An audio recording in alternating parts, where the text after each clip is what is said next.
Hola, les habla Dario J. Delgado Darius.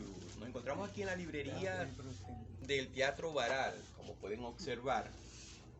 Y nada más y nada menos les tengo una sorpresa. Hoy nos encontramos con ese escritor increíble que se atrevió a contar lo que otros no cuentan, como es mi amiga Mirna.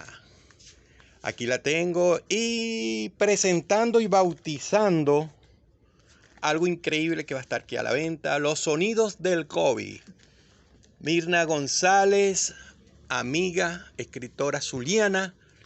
Tengan acá ustedes una joya escrita, secretos y cosas, cómo se enfrentó a la muerte, cómo pasó por un lado y ha sobrevivido. Si tú eres valiente y quieres seguir adelante, lee tu libro, Los sonidos del COVID, que son códigos, huellas, cosas muy importantes. Para que no se haga muy largo, amiga Mirna, te felicito.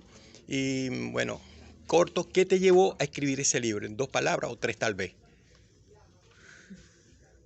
¿Qué me llevó? Sí. El amor, acompañado de dolor. Oh, en pocas palabras ahí está todo. Bueno, lo demás lo pueden ustedes investigar en Amazon. Está en Amazon, lo buscan tranquilamente. Aquellos que están fuera de acá van a llevarse una joya literaria. Soy Dario J. Delgado Darius.